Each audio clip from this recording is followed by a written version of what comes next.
Now we are going to start the another part.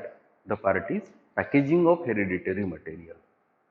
Packaging of genetic material तो part आपल्याला आता study करायचा आहे. आतापर्यंत आपण याच्या आधीच्या व्हिडिओमध्ये कुठल्या पार्टमध्ये आलो आहे, that is identification of genetic material. त्या आयडेंटिफिकेशन ऑफ जेनेटिक मटेरियलमध्ये आपल्याला काय दिसलं, from the experiment of transformation and from the experiment of transduction finally we can come to the conclusion that the carbohydrate, it is not a genetic material, protein, it is not a genetic material, the DNA which is present in that particular cell, it is a genetic material, it is a hereditary material, it is a key of life, it is a secret of life, it is a most important biomolecule of that particular cell. So two experiments were transformation and transduction. Transformation, it is the work of Griffith, Avery, MacLeod and McCarthy. Transduction, it is the work of Hershey, Chase, Zinder and Liderberg. So from all these particular scientists as well as two experiments, the transformation and the transduction, we can conclude that the DNA, it is a genetic material. म्हणजे आता आपल्याला काय माहिती झालं की DNA हेच genetic material आहे. म्हणजे आपल्या पॅरेंट्स कडून आपल्याला फक्त एक मटेरियल जे इम्पॉर्टंट आहे ते आलेलं आहे की ज्याच्यामुळे कॅरेक्टर्स एक्सप्रेस झाले, त्यांच्याकडून कॅरेक्टर ट्रान्समिट झाले. That is nothing but it is called as DNA. आता आपल्याला स्टडी करायचं की तो DNA असतो कुठे, that is called as a packaging of hereditary material. मग या अर्थावर दोन टाईपचे ऑर्गॅनिझम्स आहे. The organisms which are present on this particular earth, they are the prokaryotes and the eukaryotes. Prokaryote कशाला म्हणतात? प्रो म्हणजे प्रिमिटिव्ह आणि कॅरियोट म्हणजे nucleus. Primitive nucleated organisms are called as the prokaryotes. That include the bacteria, cyanobacteria. Eukaryotes म्हणजे काय? Eu म्हणजे advance nucleated, well developed nucleated organisms, they are called as a eukaryotes. म्हणजे ज्या ऑर्गॅनिझम्समध्ये nucleus well differentiated, well defined नाही, त्यांना काय म्हणतो आपण? प्रोकॅरियोट्स. ज्या ऑर्गॅनिझम्समध्ये न्यूक्लियस वेल डिफाईन्ड आहे, वेल डिफरन्शिएटेड आहे, त्या ऑर्गॅनिझम्सला काय म्हणतो आपण? Eukaryotes. The examples of the eukaryotes are plants, animals etcetera. म्हणजे आता आपल्याला बघायचं आहे की DNA प्रोकॅरियोट्समध्ये कुठे असतो आणि DNA यूकॅरियोट्समध्ये कुठे असतो. सगळ्यात पहिल्यांदा पाहू आपण DNA इन प्रोकॅरियोट्स, मग पाहू आपण DNA इन यूकॅरियोट्स. केअरफुली पहा. This is the part that is called as the packaging of hereditary material, that is the DNA in the prokaryotes. The example, it is the bacterium. हा आहे bacterial cell. So this is if the bacterial cell, this particular cell shows the presence of covering. Within that particular covering, there is presence of a cytoplasm. In that particular cytoplasm, there is presence of a genetic material. That particular genetic material, it is called as the DNA. That particular DNA, it is freely scattered in the cytoplasm. When this particular DNA, it is freely scattered in the cytoplasm, such particular DNA, again when it is associated with non-histone protein, the DNA plus non-histone protein, when scattered in cytoplasm, it is called as a nucleoid. It is called as न्यूक्लिओइड. म्हणजे या बॅक्टेरियममध्ये हा particular DNA असेल तर वेल organised कुठल्या स्ट्रक्चरमध्ये present नाही, म्हणजे nucleus वेल defined नाही, तो particular DNA non histone protein सोबत असतो, पण स्कॅटर्ड कुठे असतो? तर सायटोप्लाझम मध्ये. सच particular DNA which is present scattered in the cytoplasm, it is called as a nucleoid. It is called as nucleoid that contain around 4 to 6 million base pairs. Base pair तुम्हाला कळते, ए pair with T याला काय म्हणतो आपण? Base pair. G pair with the C याला काय म्हणतो आपण? Base pair. A pair with T म्हणजे काय? Adenine pairs with the thymine, हिला काय म्हणतो आपण? Base pair. G pair with the C म्हणजे guanine pairs with the cytosine, यालाही पण काय म्हणतो आपण? Base pair. So in this particular DNA of prokaryote there is presence of around 4 to 6 million base pairs. So this is the DNA which is located in this particular cytoplasm. Such particular organisms or cells, they are called as the prokaryotes. But this particular DNA, if it is observed in this particular cytoplasm, that looks or that appears in various forms. For example, this particular DNA, it is a circular unfolded chromosome. कि हा particular DNA आहे, circular आहे, पण जर तो unfolded असेल तर तो असा दिसेल. जर हा पर्टिक्युलर DNA कॉईल झाला, कंडेन्स झाला, तर तो आपल्याला या पर्टिक्युलर डायग्राम सारखा दिसेल, म्हणजे indirectly in this case this particular DNA it shows the presence of foldings. Foldings they are called as loops, and in each DNA of that particular prokaryote these particular loops they are around 40 to 50. जर हा पण DNA पुन्हा अजून super coil super condense झाला तर तो DNA आता आपल्याला असा दिसेल. That particular DNA again it is a super coiled and super condensed DNA. So finally हा डीएनए असो की हा डीएनए असो की हा डीएनए असो तो पर्टिक्युलर डीएनए या सेलच्या सायटोप्लाझम मध्ये स्कॅटर्ड असेल. That's why we can say that in prokaryotes, this particular DNA or the genetic material or the hereditary material, it is not present in well-defined nucleus. It is scattered in the cytoplasm. That's why that particular DNA which is present in prokaryotes, it is called as a nucleoid. It is called as nucleoid. So this is the DNA packaging in prokaryotes. म्हणजे या prokaryotes मध्ये आपल्याला काय दिसलं की हा जो particular DNA आहे त्या सेल मध्ये पॅक्ड आहे पण न्यूक्लियस मध्ये नाही. सेल मध्ये पॅक्ड आहे पण तो सायटोप्लाझम मध्ये स्कॅटर्ड आहे. आता आपल्याला ऑब्झर्व करायचं आहे की डीएनए पॅकेजिंग इन यूकॅरियोट्स. मग यूकॅरियोट्स म्हणजे काय? These are the organism which shows the presence of well defined differentiated nucleus. Such particular organisms they are called as a eukaryotes. The examples are plants, animals, etc. मग आता त्या plants animals मध्ये आपण जर observe केलं तर suppose हा cell आहे, सेलला सेल बाउंड्री आहे. That particular cell boundary it encloses the cytoplasm. The cytoplasm again it encloses the centrally packed dense body, it is called as a nucleus. त्या न्यूक्लियसच्या स्ट्रक्चर मध्ये जर आपल्याला आपण गेलो तर तिथे आपल्याला डीएनए दिसेल. म्हणजे आपल्याला काय करावं लागेल की हा पर्टिक्युलर न्यूक्लियस स्टडी करावा लागेल.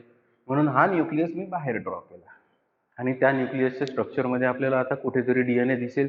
म्हणजे याचा अर्थ काय की in eukaryotes that particular DNA it is located और it is packed in the nucleus. It is located और it is packed in the nucleus. मग आता हा पर्टिक्युलर न्यूक्लियस आहे त्या न्यूक्लियसच्या स्ट्रक्चर मध्ये काय काय दिसेल. Structurally this particular nucleus it shows the presence of 4 components. The 4 components which are present in the nucleus they are the outer covering of this particular nucleus, it is called as the nuclear envelope. This particular nuclear envelope it is a double membrane structure. It is bounded by 2 membranes, the outer membrane and the inner membrane. The outer membrane it is made up of lipid and protein. The inner membrane it is also made up of lipid and protein. The membranes which are made up of lipid and protein they are called as unit membranes. In between outer membrane and inner membrane there is presence of a space. या outer membrane inner membrane च्या मध्ये space असणार. That particular space it is called as a perinuclear space. That is called as perinuclear space. And that particular perinuclear space it is filled with a fluid that is called as a perinuclear fluid. But this particular nuclear envelope it is not continuous. It shows the presence of openings. Such particular openings they are called as the nuclear pores. They are called as nuclear pores. The function of this particular nuclear pores is to transfer the material from nucleus to the cytoplasm and cytoplasm to the nucleus. So this is the first part, the covering of that particular nucleus that is called as a nuclear envelope. Besides this particular nuclear envelope, the another part which is present in this particular nucleus it is called as a nuclear sap, that is also called as a nucleoplasm. मग या न्यूक्लियोप्लाझम मध्ये काय असणार? The nucleoplasm it shows the presence of various components. For example, the water, the enzymes, the vitamins, as well as RNA, DNA. All together it is called as a nucleoplasm. That is called as nucleoplasm. The third component of this particular nucleus it is called as a nucleolus. The nucleolus it is a round body which is present in this particular nucleoplasm that mainly store the RNA. की RNA चा store जर कोण असेल या nucleus मध्ये तर तो हा आहे, that is called as a nucleolus. Besides this particular nucleolus, in this particular nucleoplasm there is presence of fourth component of the nucleus. The fourth component of this particular nucleus it is called as chromatin. So first component of the nucleus it is called as nuclear envelope. Second component of this particular nucleus it is called as nucleoplasm. The third component of this particular nucleus it is called as nucleolus, and the fourth component of this particular nucleus it is called as a chromatin. Chromo means color, tin म्हणजे thread. म्हणजे या particular सेलला मी जर specific nuclear स्टेन जर add केलं, स्टेन म्हणजे colour, तर त्या पर्टिक्युलर स्टेननी हे थ्रेड फक्त कलर होईल, बाकीचा सेल तसाच्या तसा अनकलर्ड राहील, म्हणजे कलरलेस राहील.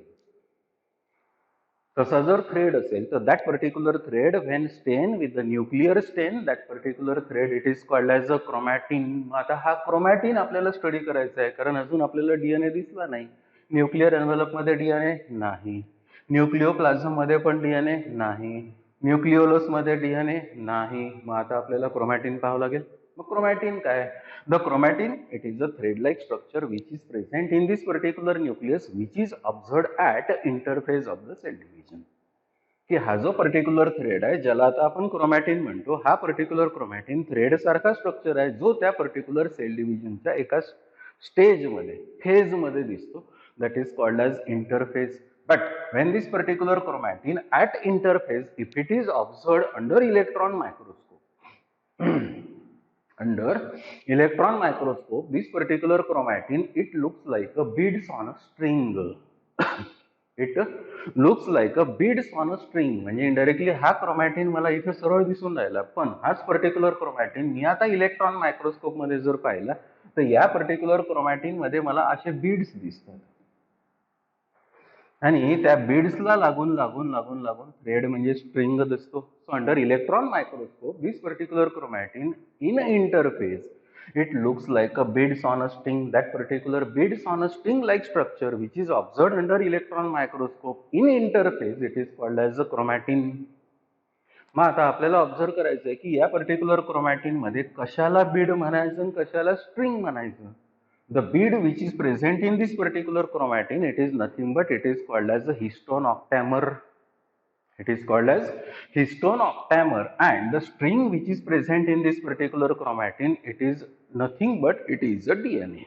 Thus, this particular chromatin, chemically it is made up of two components. The one it is called as a DNA, the another it is called as a protein, that is called as a histone protein. So this particular chromatin under electron microscope, it looks like a beads on a string, where the bead it is histone octamer and the string it is a DNA. मग आता आपल्याला एवढा जर part पाहायचा जर असेल, म्हणजे indirectly या पर्टिक्युलर क्रोमॅटिन मध्ये हा एवढा जो पार्ट आहे, या पर्टिक्युलर पार्टच्या आतमध्ये हिस्टोन कशी आहे, डीएनए कसा आहे, तो जर पाहायचा पार्ट असेल तर इनडायरेक्टली हा एवढा पार्ट आपल्याला इथे एनलार्ज करावा लागेल. म्हणजे इनडायरेक्टली एक हिस्टोन ऑक्टॅमर, म्हणजे इनडायरेक्टली एक हिस्टोन ऑक्टॅमर प्लस त्याचा डीएनए कसा दिसेल तो आपल्याला ऑब्झर्व करायचा आहे. That is nothing but it is called as a nucleosome. That is nothing but it is called as nucleosome. मग आता या पर्टिक्युलर क्रोमॅटिन मध्ये हा जो पर्टिक्युलर न्यूक्लिओझोम आहे, त्या न्यूक्लिओझोम मध्ये काय प्रेझेंट आहे? This particular न्यूक्लिओझोम, it shows the presence of two components. The two components which are present in this particular nucleosome, they are the histone and the DNA. Where the histone which are present in this particular nucleosome, kutla histone which are present in this particular nucleosome, they are of four different types. They are the H1, H2, H3, H4. The histones which are present in this particular nucleosome, म्हणजे एवढ्या part मध्ये कुठले कुठले histone present आहे? The basic protein it is called as a histone protein. तर तो particular histone protein या particular न्यूक्लिओझोम मध्ये असेल, म्हणजे या हिस्टोन ऑक्टॅमर मध्ये जर असेल तर त्या हिस्टोनचे टाइप्स होतात का? हो, there are four different types of this particular histones. They are the H1, H2, H3, H4. Histone 1, histone 2, histone 3, histone 4. But the H2 protein, histone protein, it is of two different types, that is the H2A and H2B.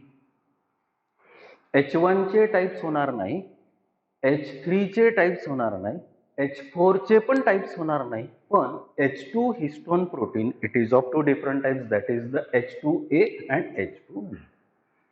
आता आपल्याला ही information इथे apply करायची आहे की या न्यूक्लिओझोम मध्ये आपल्याला हे सगळे एवढे प्रोटीन कसे अरेंज आहे. In the histone octamer, in the histone octamer, two copies of H2A, two copies of H2B, two copies of H3 and two copies of H4. म्हणजे 1, 2, 3, 4, 5, 6, 7, 8. So two copies of H2A, two copies of H2B, two copies of H3, two copies of H4. Together it is called as a 8 histone. 8 histone together it is called as a histone octamer. म्हणजे H2 मधले आपले 2 2 4 झाले, H3 मधले 2 म्हणजे 6 झाले, H4 मधले 2 म्हणजे 8 झाले, H1 आपला सुटलेला आहे.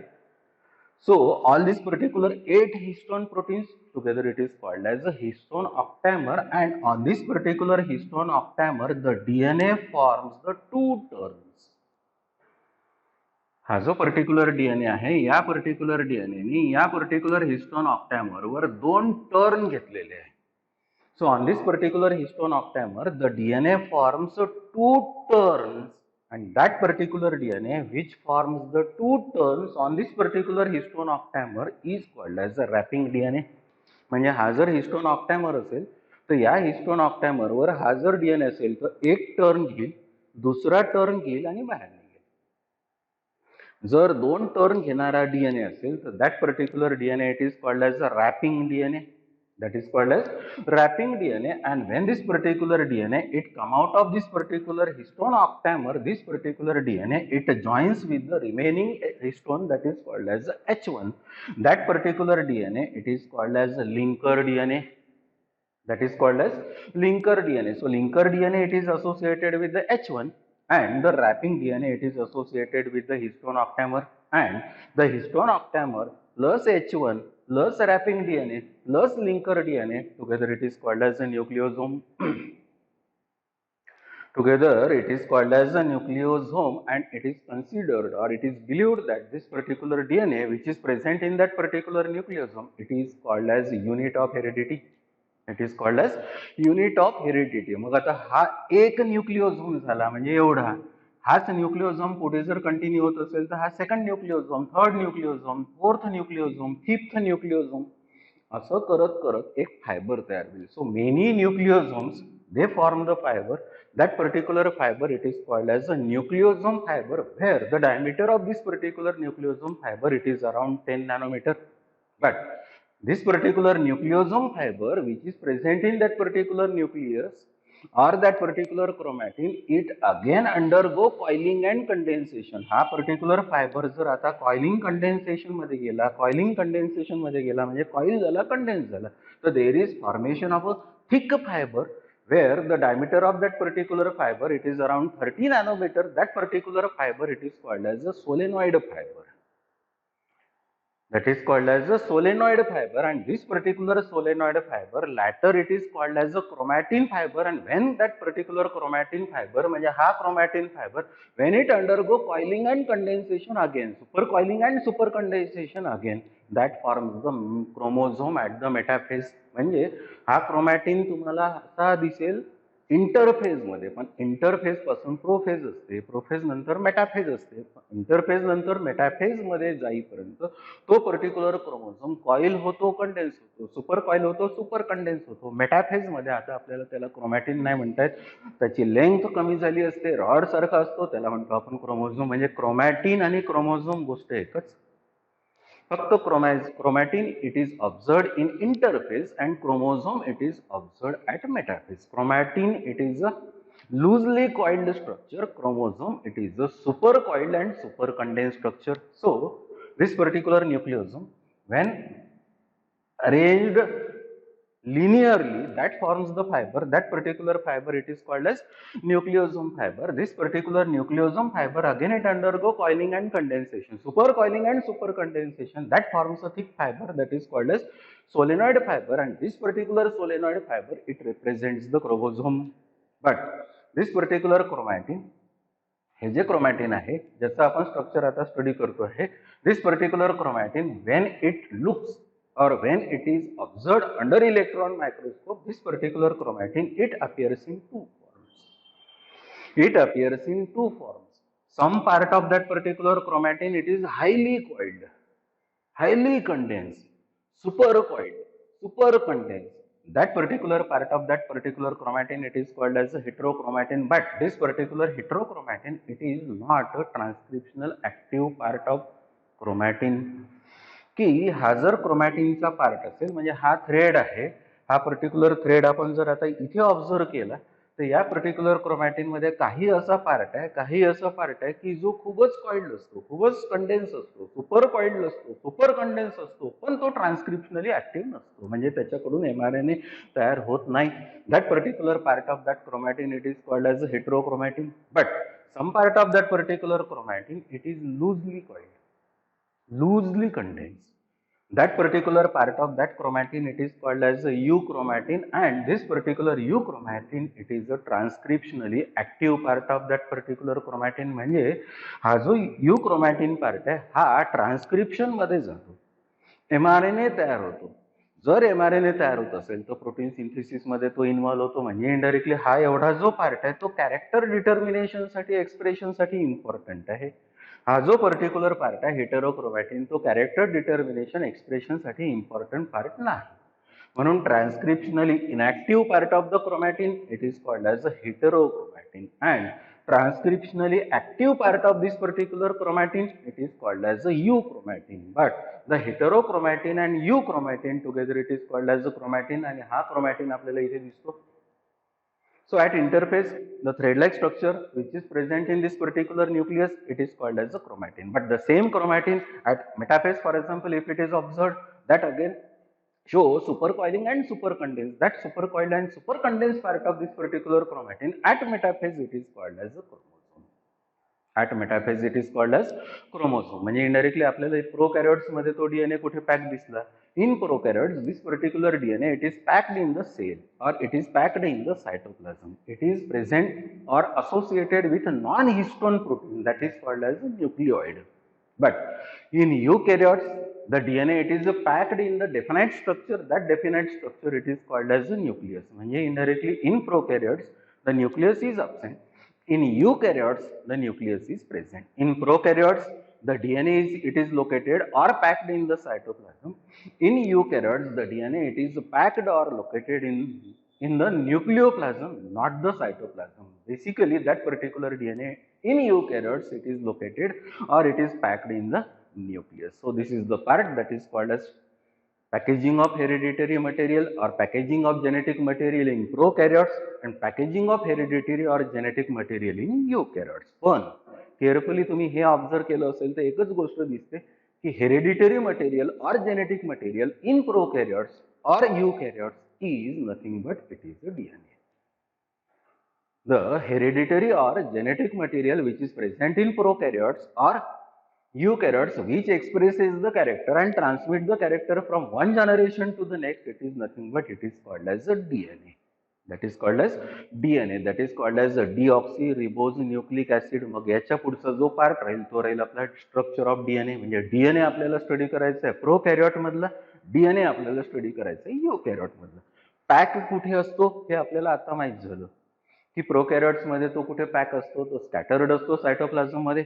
यूकॅरियोट्स मध्ये तो कुठे असतो, तो पॅक्ड असतो न्यूक्लियस मध्ये. पण तो डीएनए असतो कसा त्याचं स्ट्रक्चर आपल्याला स्टडी करायचं आहे प्रोकॅरियोट्स मध्ये आणि यूकॅरियोट्स मध्ये. म्हणजे याच्या पुढचा पार्ट राहील स्ट्रक्चर ऑफ डीएनए,